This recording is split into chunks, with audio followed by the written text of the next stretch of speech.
여러분, 하박국이 하나님의 부름을 받을 때의 상황은 평화롭고 살만한 시대가 아니었습니다. 하박국이 하나님의 부름을 받아서 선지자로 일할 때는요, 남쪽 유다의 왕이 요시야 왕이 있었습니다. 남쪽 유다의 16대 왕이었는데 요시야는 종교개혁을 한 사람이에요. 신앙개혁하고, 그래서 사회를 말씀의 기초에 세웠던 사람입니다. 신앙개혁, 도덕, 윤리, 사회개혁을 한 사람이에요. 말씀을 따라서. 그러니까 사회가 굉장히 건강해졌겠죠. 그런데 갑자기 요시야가 왕이 죽게 됩니다.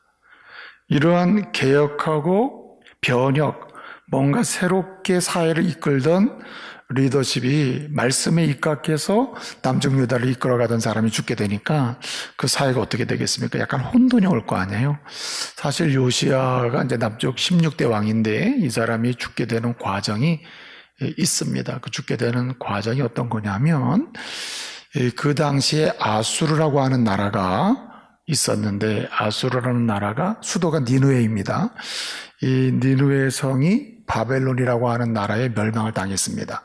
그래서 잔존 세력, 수도는 멸망을 했지만 이 아수르의 잔존 세력이랄까요? 다시 아수르의 부흥을 꿈꾸는 세력들이 여기저기 있었단 말이에요. 그러니까 바벨론이라고 하는 나라는 이제 확실하게 아수르를 정리할 필요가 있었던 거죠. 그래서 이 바벨론이 아수르라고 하는 잔존 세력을 아주 확실하게 정리하기 위하여 서진 남진을 통해서 이제 아수르를 이제 공략을 해 나가기 위해서 계속 오는데 아수르가 확실하게 멸망을 하게 되면 제일 위험을 느끼고 위험이 가까이 왔다고 느끼는 그 나라가 어느 나라였냐면 애굽이라고 하는 나라가 있습니다. 그 당시 애굽도 제국이었습니다. 큰 나라였는데 이 바벨론이 서진과 남진을 통해서 아수르를 확실하게 정리하게 되면 그 다음에 순서는 남쪽에 있는 애굽이란 말이에요. 그러니까 애굽에 있는 애굽왕 느고라고 하는 왕이 있었는데 그 당시에 애굽왕 느로, 이 바로 느고라고 합니다. 바로는 애굽의 왕을 가리키는 말이에요. 바로 느고 왕이 군대를 이끌고 이제 이러한 아수르를 최종 정벌하려고 움직이는 바벨론 세력을 막고 아수르를 도와주기 위해서 이렇게 북진을 해요. 북진을 하고 어디를 거치냐면 가나안 땅을 거치거든요. 그 가나안 땅을 거쳐가는데 그 당시에 남쪽 유다 왕이 이제 북쪽 이스라엘 멸망을 했고 남쪽 유다 왕이 요시야였습니다. 요시야는 반아수르였습니다. 아수르가 빨리 망했으면 좋겠다는 상황인데 그러니까 저 애굽의 군대를 내가 가서 좀 막아주고 우리는 친 바벨론으로 가야 되겠다 하는 생각이 든 겁니다. 그래서 이 애굽 군대 느고 왕이 이끄는 군대가 올라올 때 나가가지고 무깃도라고 하는 곳에서 이제 싸우게 됩니다. 애국 군대를 싸우게 되는데 그때에 이제 이 요시야가 갑자기 죽게 되는 거예요. 그러니까 이 애굽의 느고 왕이 요시야가 죽고 나니까 남쪽 유다를 그냥 두지 않을 거 아닙니까? 이 남쪽 유다는 요시야 왕이 죽고 나니까 이 상황이 혼란해졌잖아요. 혼란하고 혼돈해지니까 요시야 왕의 아들, 첫 번째 아들이 여호와하스인데 여호와하스를 17대 왕으로 세웠습니다. 그런데 이 요시야를 죽인 바로 이 애굽의 왕 느고가 그걸 그냥 두지 아니하고 여호와하스 17대 남쪽 유다 왕을 체포해가지고 애굽으로 끌고 가버렸습니다. 그리고 애굽을 대변할 수 있는 말하자면 허수아비 왕을 세우게 되는데 이제 18대 왕을 세우게 됩니다. 18대 왕이 누구냐니까 요시야 왕의 말하자면 둘째 아들이랄까요? 요시야 왕의 첫째가 이제 여호아하스고 둘째가 엘리야김인데 이름을 바꿔요. 이름을 개명을 시켜가지고 왕으로 임명해버립니다. 그 사람이 여호야김입니다. 여호야김이 이제 왕 노릇하게 되는 거예요. 이런 변동 속에 있을 때 하박국이 선지자로 부름을 받습니다. 그 시기적으로 어떻습니까? 일단은 우상숭배가 난무하고 전국이 혼란하니까 기득권층 돈을 가진 사람은 자기 것 뺏기지 않고 살아남기 위해서 이 바벨론의 아수르의 애굽에 줄을 대면서 자기의 생존을 추구하고 그러려면 돈을 갖다 줘야 되잖아요. 그러니까 서민들의 돈을 많은 세금을 걷는다든지 착취를 해서 갖다 줄 수밖에 없으니까 가난하고 어려운 사람들은 아주 힘든 상황에 처하게 된 겁니다. 그러면서 도덕, 윤리, 신앙 다 무너지게 된 거예요. 네? 이러한 상황에서도 항상 소수의 한마디로 이 크리에이티브 피플이 있습니다. 창조적인 그런 사람들이 있어요. 이 사람들을 뭐라고 부르냐면 렘넌트, 남은 자라고 부릅니다. 다 타락하고 다 자기 살기 위해서 바쁘고 그리고 악을 도모하고 그래서 오늘 본문의 말씀대로 악인이 돼가지고 하나님이 싫어하는 악인의 삶을 살아가고 있을 때 믿음으로 사는 하나님을 의지하는 소수의 사람들이 있었다는 거죠. 그들은 질문을 하는 것입니다. 하나님, 이게 도대체 뭡니까? 예? 믿음으로 살고자 하고 하나님을 의지하고 살고자 하는 우리는 핍박을 당하고 뺏기고 오히려 악인으로 살아가는 그 악인들, 착취하고 그 다음에 불의를 행하고 우상을 섬기는 저들은 오히려 부자가 되고 정치 권력을 획득하고 객관적으로 사회에서 너무 잘 되는 거예요. 악인이 너무 잘 되는 겁니다. 그러니까 이 사람들은 질문이 생기는 겁니다. 소수의 남은 자, 믿음을 지키는 사람들은 탄식하는 거 아닙니까? 네? 어찌하여 이런 일이 벌어집니까? 어찌하여 이렇게, 왜 이런 상황이 벌어집니까? 라고 탄식하는 소수의 믿음의 사람들이 있는데 이들의 질문, 이들의 아픔, 이들의 하나님을 향한 부르짖음을 대변해서 이렇게 하나님께 묻고 하나님의 들은 말씀을 전해주는 역할을 한 선지자가 바로 하박국입니다. 하박국은 그 역할을 하는 거예요. 한마디로 모두가 믿음을 떠나서 살고 있을 때 하나님의 은혜로 하나님의 백성이 된 사람으로서 사는 일은 믿음으로 사는 일밖에 없다는 그 믿음을 지키며 살아가는 사람들이 그런 시대에 어떻게 믿음을 지키며 살아가는지, 믿음으로 사는 법이 무엇인지를 오늘 말씀을 통해서 보여주는 것입니다. 그 시대는요, 믿음으로 살기 좋은 시대가 아니에요. 믿음을 지키고 사는 시대도 아니고 하나님의 말씀을 지키며 살기도 어려운 시대고 하나님을 의지하며 사는 것은 더 어려운 시대가 그 당시였습니다. 하나님의 택한 백성이라고 하는 이스라엘 사람들 대부분이 타락하여 오늘 본문에 악인이라 칭함받을 정도로 악인 같은 삶을 사는 그런 시대였단 말이죠.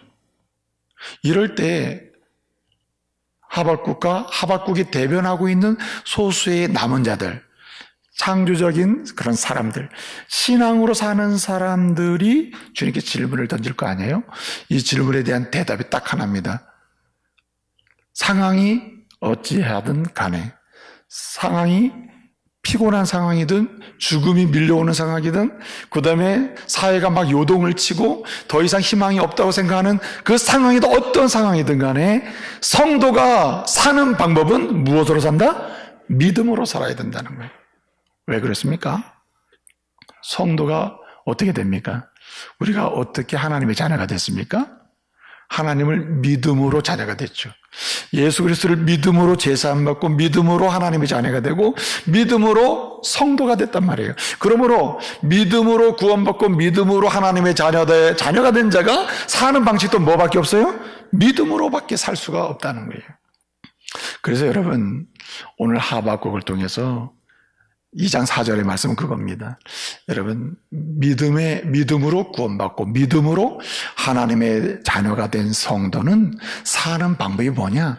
믿음으로 사는 길밖에 없다. 믿음을 기준으로 산다는 거죠. 이게 하나님을 의지하는 것인지 아닌지, 하나님을 신뢰하는 것인지 아닌지, 내가 이렇게 선택하고 결정하는 것이 하나님을 의심하는 것인지, 하나님을 믿고 있는 것인지, 하나님을 의뢰하는 것인지, 하나님을 불신하는 것인지, 그 믿음을 기준으로 살 때 하나님은 그 믿음의 결과로 때를 따라 하나님이 약속하신 은혜를 보게 하실 줄로 믿습니다. 여러분, 믿음으로 사는 자에게는 반드시 승리가 있음을 믿으시기 바랍니다. 왜 그렇습니까? 우리가 믿는 하나님은 실패한 적이 없어요. 우리가 믿는 하나님은 무능하지가 않아요. 그러므로 전능하신 하나님을 믿음으로 산다면 전능하신 하나님이 어떤 문제도 해결해 주실 줄로 믿습니다. 어떤 삶의 연약함도 강하게 하셔서 우리의 길을 걸어가게 하실 줄로 믿습니다. 그러므로 여러분 오늘 말씀을 통해서 어떻게 하면 믿음으로 살 수 있는가? 어떻게 사는 것이 믿음으로 사는 것인가? 그 말씀을 하나하나 묵상하면서 은혜 받으시기 바랍니다. 이 믿음으로 그럼 사는 방법이 뭐냐? 첫째는요, 기도하며 사는 것이 믿음으로 사는 것입니다. 그래서 하박국은요, 이렇게 절망의 시대잖아요. 절망의 시대. 나라는 점점 흔들리고 있고, 네? 그리고 가망성은 보이지 않고, 하나님의 백성이라는 사람들은 오늘 1장 이제 2절 3절을 보게 되면 뭐라고 얘기합니까? 강포하고 제약이 가능하고 또 뭡니까? 겁박하고 하나님이 싫어하는 모든 악을 다 행하고 있는 상태거든요. 아주 비참한 상황이란 말이죠. 또 외부적인 환경 자체는 애굽이나 아수르나 바벨론이라는 강력한 나라들에 둘러싸여서 희망이 보이질 않아요. 갈 곳이 보이지 않는 상황이란 말이죠. 한마디로 이 상황을 어떻게 표현합니까? 어찌하여라고 표현해요. 어찌하여. 어찌하여 우리나라에, 어찌하여 우리 민족에게, 어찌하여 믿음을 지키는 우리에게 이렇게 박해가. 1장 4절에 보게 되면 뭐라고 얘기합니까? 악인이 의인을 에워싸서 꼼짝 못하게 만들어놨습니다. 이렇게 고백하고 있잖아요. 악인이 의인을 포로로 삼아가지고 꼼짝 못하게 만든 것. 크게는 바벨론이 유다를 포로로 삼았고 유다 내에도 하나님을 떠난 사람들이 믿음으로 살고자 하는 남은 자, 시대의 남은 자, 믿음으로 살고자 하는 소수의 믿음의 사람들을 어떻게 해요? 둘로 진쳐서 착취를 하고 박해를 하고 꼼짝 못하게 만들어 놓은 이 상황이란 말이죠. 여러분 어떻게 합니까? 하박국이 기도하지 않습니까? 여러분 그래서 하박국서는요 한마디로 기도의 책이다 이렇게 볼 수 있어요. 근데 여러분 기도의 내용을 보면요 무엇으로 시작했습니까? 첫 번째 기도, 두 번째 기도는 뭡니까? 그 중심 언어 중에 하나가 어찌하여예요. 어찌하여. 히브리어로 람마라고 하는 말인데 이 어찌하여 람마라는 말이 나오잖아요. 그럼 뒤에는 탄식, 눈물, 부정, 힘듦, 예? 도저히 이해되지 않는 것 이런 것들이 기술이 되는 일반적인 언어예요. 그래서 여러분 어찌하여 이런 일이 왜 하필이면 나에게, 예? 왜 하필이면 우리에게, 예? 왜 하필이면 우리에게 이런 일이 생깁니까? 왜 하필이면 나에게 이런 일이 생깁니까? 왜 하필이면 우리 집에, 왜 하필이면 나에게 이런 때 여러분 있지 않습니까? 왜 하필이면 나에게 정말 생각지도 못했던 질병이, 왜 하필이면 우리 가정에 이런 일이, 왜 하필이면 또 반복해서 이런 일이, 여러분 이럴 때가 한두 번이 아니잖아요. 인생을 살면서. 여러분 그럴 때조차도 믿음으로 사는 길은 이해가 안 되고 용납이 안 되고 심지어는 설명이 안 되고 이제는 하나님이 안 계신 것 같은 느낌이 들 때조차도 여전히 하나님은 그러나 살아계시고 그분은 하나님을 찾는 자들에게 반드시 상을 주시고 문제를 해결해 주신다고 하는 믿음으로 어찌하여 이해는 되지 않고 어찌할 바를 몰라도 주님께 나가서 어찌하여 탄식하며 기도하시길 바랍니다. 예? 그래서 여러분 도저히 상황이 감당이 안 될 적조차도 우리는 누구를 향해 나가는가? 하나님께 기도해야 한다는 말입니다.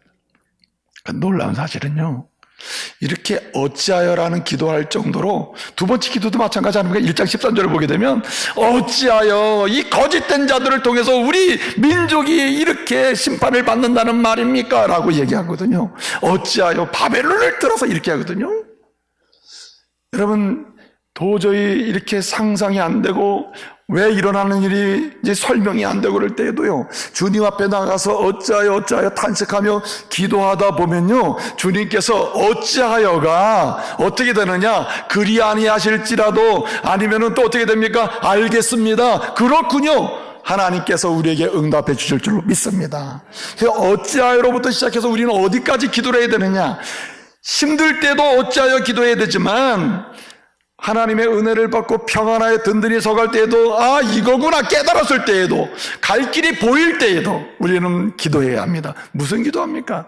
내 사는 삶의 여정 중에 주님의 은혜를 주셔서 뭔가 응답이 있고 길이 열릴 때에도 주님 내가 가는 길, 우리 가정이 나가는 길, 우리 가문이 열리는 길 모든 현장에서 주님 주의 뜻만 이루어지게 하옵소서. 여러분 잘 될 때 그냥 두잖아요. 거기에 또다시 사단이 침투해요. 세상에 미혹이 들어와요. 그래서 흔들어서 다시 세상으로 나가게 한단 말이죠.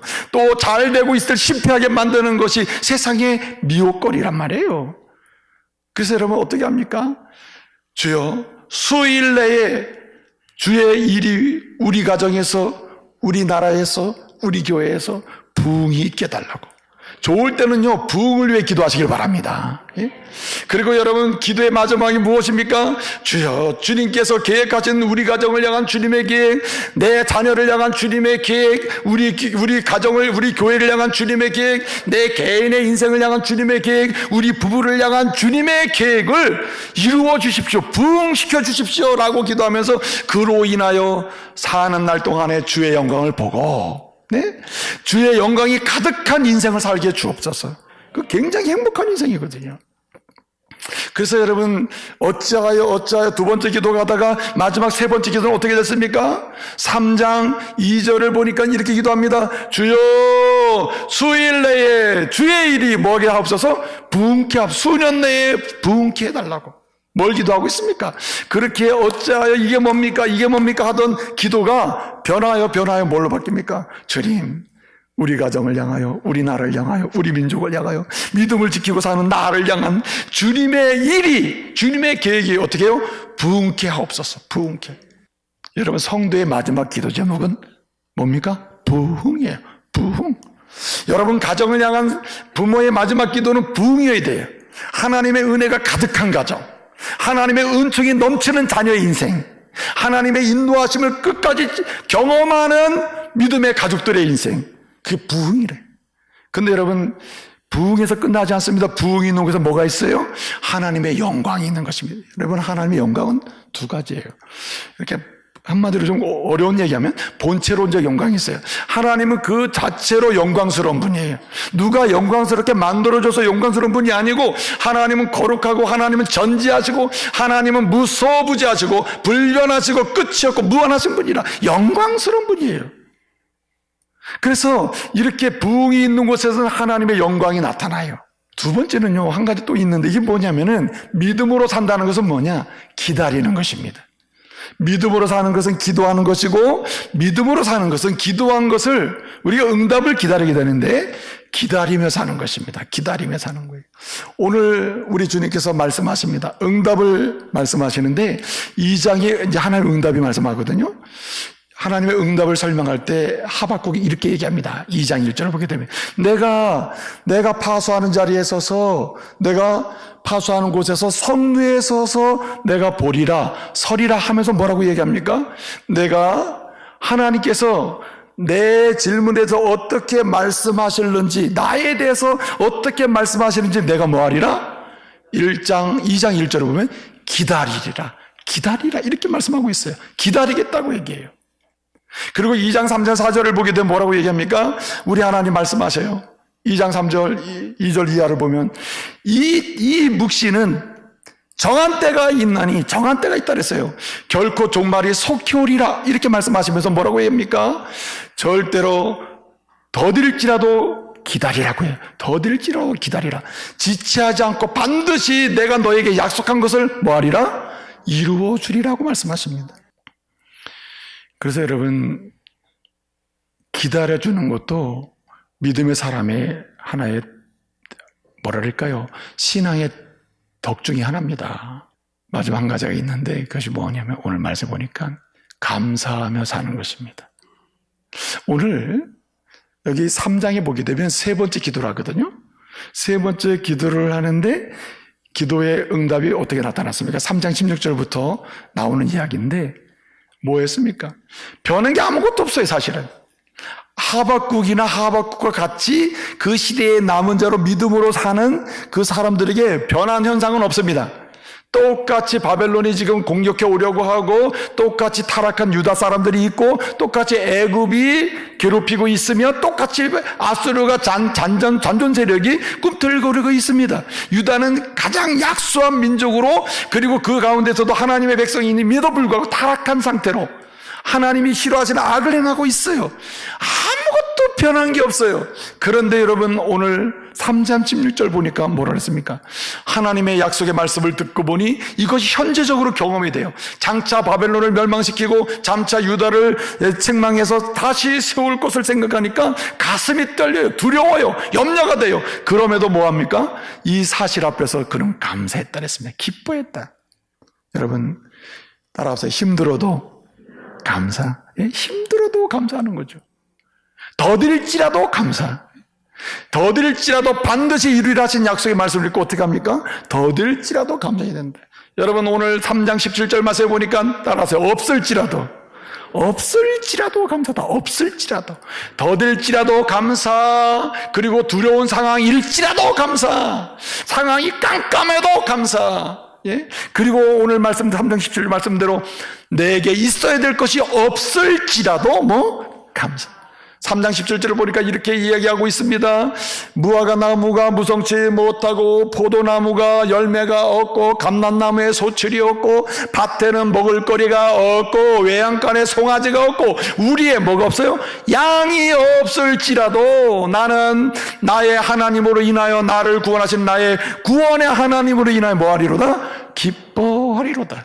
감사한다는 말입니다.